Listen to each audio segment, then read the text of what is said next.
नमस्कार बंधुरा आज के आमी गंधराज डाल बानाबो तार जोन्नो एखाने निये नियेछि मुसुरिर डाल और एखाने निये नियेछि एकटा गंधराज लेबू। डालटाके आमी परिष्कार करे धुए नियेछि।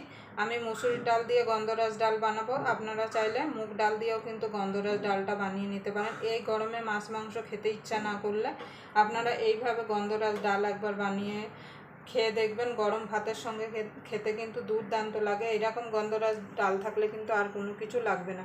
আমি কিভাবে গন্ধরাজ ডালটা বানাই তার জন্য আপনারা পুরো ভিডিওটা দেখবেন। আশা করি আপনাদের ভালো লাগবে। ভিডিওটা দেখে যদি আপনাদের ভালো লাগে তাহলে অবশ্যই একটা লাইক করবেন, শেয়ার করবেন আর চ্যানেলটা অবশ্যই সাবস্ক্রাইবার করে নেবেন। আর পাশের বেল আইকনটা অবশ্যই বাজিয়ে দেবেন আমি যখন কোনো কিছু নিত্য নতুন রেসিপি আপলোড করব সবার আগে পাওয়ার জন্য। তাহলে চলুন ডালটাকে প্রথমে আমি সিদ্ধ করে নেব। তার জন্য কড়াইতে জল বসিয়ে দেব। আমি কড়াইতে সিদ্ধ করছি, আপনারা চাইলে কিন্তু প্রেসার কুকারেও সিদ্ধ করে নিতে পারেন। জলটা এবার গরম হওয়া পর্যন্ত অপেক্ষা করব। দেখুন বন্ধু জলটা গরম হয়ে গেছে, ডালটা দিয়ে দেব।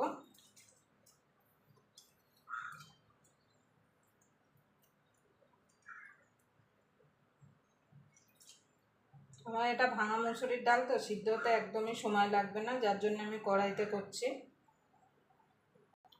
দেখুন বন্ধু ডালটা ফুটে গেছে। এই যে ডালের যে পাশের যে এই যে ফেনাটা উঠেছে ফেনাটা কিন্তু তুলে ফেলে দিতে হবে। যদি কোনো ডালের মধ্যে এক্সট্রা নোংরা থাকে সেটা কিন্তু বেরিয়ে যাবে।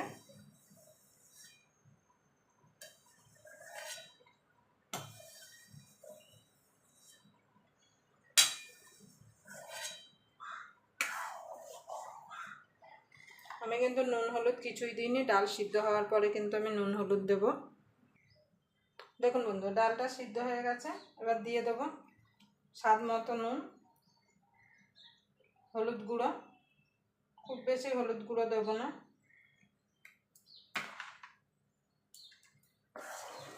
হলুদটা দিয়ে আরও মিনিট 3-4 ভালো করে ফুটিয়ে নেব যাতে হলুদের কাঁচা গন্ধটা চলে যায়।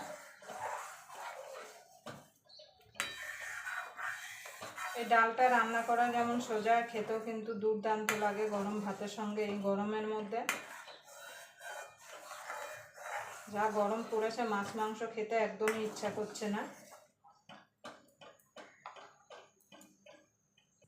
দেখুন বন্ধু ডালটা মিনিট 3 ফোটানো হয়ে গেছে। এবার আমি নামিয়ে নেব। আমি এই কড়াইটাই ডাল সম্বাদ দেবো, তার জন্য কড়াইটা পরিষ্কার করে নিয়ে আসবো। দেখুন বন্ধুরা কড়াই গরম হয়ে গেছে, তেল দিয়ে দিয়েছে। এবার ফোড়নে দিয়ে দেবো 2-3টে শুকনো লঙ্কা, সামান্য একটুখানি রাঁধুনি,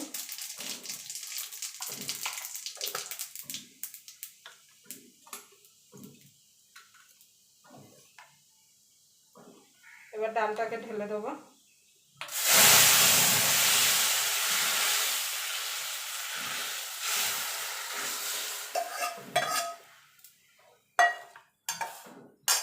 এবার ডালটাকে মিনিট 3-4 ভালো করে ফুটিয়ে নেবো। ডাল সম্বাদ দেওয়ার পরে কিন্তু ভালো করে ফোটাতে হবে, না হলে কিন্তু ডালের স্বাদটা আসবে না। আর আপনারা যদি ডালে জল দেন তাহলে অবশ্যই কিন্তু গরম জল দেবেন। দেখুন বন্ধু ডালটা মিনিট 5 ফুটে গেছে। দিয়ে দেবো গন্ধরাজ লেবুর পাতা,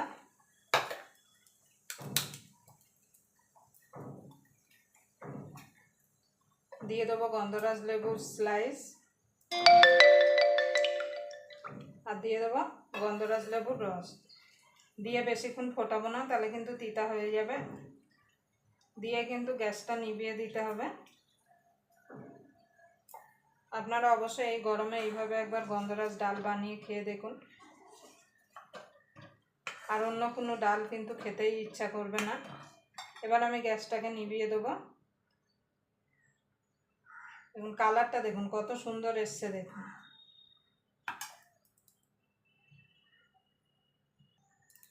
দেখুন বন্ধু এবার আমি ঢেলে নেব।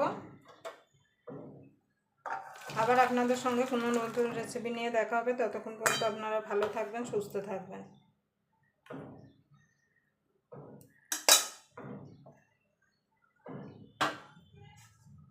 ডালের কালারটা দেখুন কত সুন্দর এসছে, দেখতে দেখুন কত সুন্দর লাগছে।